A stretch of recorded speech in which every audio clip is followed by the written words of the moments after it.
Okay, Rachel, you have some great strategies for bullying prevention and intervention. I cannot wait to dive in. So, the very first piece here, and I wrote it down, is so important, is don't let it go. What do you mean by that?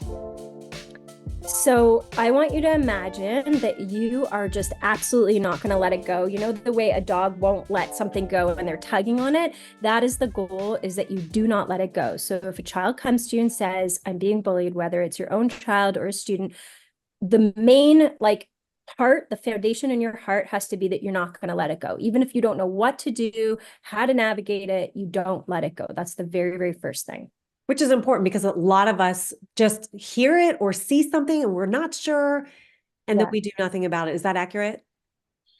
I think people sometimes try to take steps to do something, and then when they don't know, they kind of release that and they think like, well, hopefully it will get better.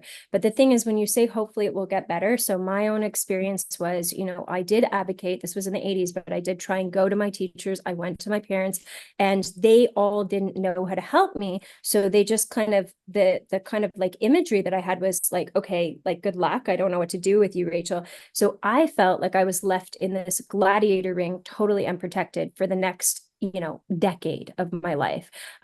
So your first goal, you have to be that one adult that says, I'm not letting this go. I don't know how to solve this necessarily, but I will not let you walk this path alone. I will not let you go through this abuse alone. I'm not letting it go. I don't care how much time I need to take, how many recesses I need to miss, like how much support I need to pull in. I'm not going to let it go, because the consequence of letting it go has severe impacts, whether it's on their mental health or their life, like that they're not here anymore. So it's really important. Just the first step is, I'm not letting it go.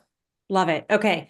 Very tangible. So you're not letting it go. The next thing you do is ask a question. So the question I heard you say before is, what did you really want to say? So who do you ask that question to, and why are you asking it? Yeah, what a sweet and tender and important question. So when a child is being bullied or abused, because bullying is abuse, so their power is being taken away, right? It's being taken away. So they go into, the most common thing is freeze or fawn. So they get submissive, they can't access their voice, right? They're in a state of like panic. But inside, they know what they want to say, which is, usually just stop. That hurt my feelings. Don't speak to me like that. But they can't access their voice because they're in a trauma response. That's the truth of it, right? So the first thing is, when that child is out of that environment, right? So they're not in the like abusive environment where the other people or person are targeting them. You ask them when they come to you, they bullied me. And they said, for example, there's a million things they can say. Your hair's too big. Your toe is weird. Like your clothes are ugly. All the things. There's a list. It's all the same poison. And then you ask the child, okay, sweetie, that's really, really awful. What did you want to say? When they said you were ugly, what did you want to say? And so usually that child will say like, well, I don't know. I don't know what I wanted to say. And then you can kind of like prompt them further. Well, when somebody says that you're ugly, did you want to say, and you can give them, if they don't have a first response, options. Stop it. I don't like that. And then you have that. So then you can say, this is what I wanted to say. I wanted to say stop. That's so just getting them comfortable with accessing their voice and their truth of what they wanted to say. That is definitely empowerment. That is huge. That's huge. Yeah. Okay. And then I love the last one. The last one you say is role play. And it Yeah. sounds so simple, but explain why it's Yes. so important. Oh my gosh. Oh my gosh. This is like, if ever there's, they're all important, and there's more that's important too. But if you want to be able to empower your child, empower your student, right? Because they're going to navigate life, and there's going to be moments where adults can't be there to help step in, and you want them to be able to access their own internal power and confidence, and truth and integrity and alignment with their heart and soul, their spirit, all of it, is you want to get them to role play. So when they say, well, they called me ugly, for example, and then they say, well, what I wanted to say was stop, right? Then you say, okay, tell mommy, tell daddy, tell, auntie, tell teacher, whoever you are to them. Okay, I want you to say exactly the tone, what did they look like, their face, everything, how they were standing. I want you to tell me what it looked like and sounded like and felt like, you be them. So then they'll usually say they won't be able to do it on the first try. So you have to kind of like get them to work through because it's hard. First of all, they're probably super kind and that's why they're being targeted. So you have to get them to step into that, power over that cruel kind of like state that they're being subjected to. So then they're able to say, well, they said you're ugly. And they'll say, show me what it looked like. You're ugly. No, no, no. I want you to be super mean, like, the way Jennifer said it to you, for example. Sorry if your name's Jennifer. It's not all Jennifers. So then they'll say, you're ugly. And your job is to mirror like what's happening and actually go back at them and say, okay, mommy, or, whatever, if you're a teacher, is going to say that to you. And I'm going to be the same. I'm going to try and match that energy. I'm going to say it to you, but you're then going to say, what are you going to say? Stop, for example, or that hurts my feelings, right? And a lot of it is not just about the words. It's about kind of like the body language, right? So like getting them to like breathe into like, being kind of rooted in the earth, like standing up. But also I always say this thing of they imagine that they have laser beams, right, in their eyes. I always say as a teacher, we have like the death stare of heck, I'll say, but hell. Anyway, so, when we want a student to stop speaking, we do that. I tell, the young people that I work with, to my clients, to have like this stare of like, stop. And you can actually feel the energy exchange. I'll go back and forth with them. So I'll be the person that is the bullying, the person that's, taking the action to bully them. I'll role play that. And I'll say, well, you're ugly. And then they'll say, stop. And their eyes are down. You can see like they can't access their power, their voice, their tone. And they'll say, okay, sweetie, do it again. You're ugly. And then they'll be like, stop. And you can feel them kind of coming into more of their power. And then I keep going. Sometimes I'll like add in dialogue of like, well, I don't like the way you look and your clothes are disgusting or whatever, all these things. And it really simulates for them. It's almost like a VR land in a safe way, because you can step out of the role playing and be like, remember, it's just mom, or remember, it's just your teacher, remember, it's just auntie. And then you could, because real emotions come up, and then you keep going until you really feel it's almost like an internal click where they're like, stop. And then you're like, okay, I can't go any further. Yeah. So it's a muscle memory that you want them to get into and embody. Because if you tell them, well, just ignore them, or don't sit near them, or tell them that you don't like the way they look, they're going to go into freeze or fawn or get submissive or, not be able to access that. So running it through actually runs it through your nervous system. And that's what you want, is for them to access their internal power, which is through their body and their heart and their spirit, all working in alignment, so that they can actually say what's true, because it gets stuck in here, right? So it's like, when the reason I use the example ugly is because that's what I was told for so long.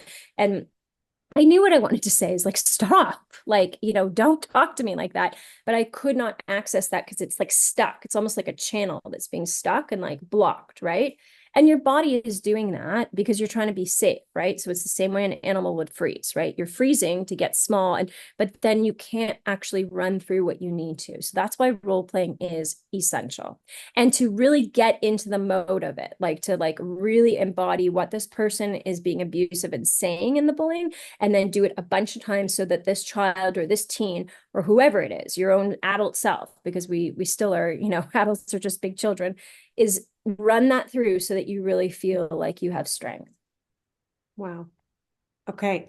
So tangible, something that we all need to hear, especially Yes. when we're working with kids. And sometimes we need to hear it ourselves, don't we? Yes. Okay. Right. So how can people get in touch with you, Rachel? And what kind of resource can you provide them with? Can they go get right now?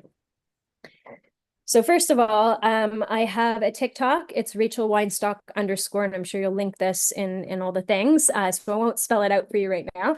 But Instagram and TikTok are the same. And I also have a website, rachelweinstock.com, where you can find out more about, the work that I do, speaking and coaching. And I took 10 years to write this Be Who You Needed book.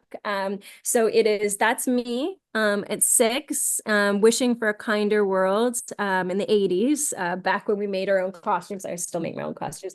And then there's lots of like pictures and short stories of just, how I do this work, my own journey, other contributors that do like similar work, in other kinds of fields.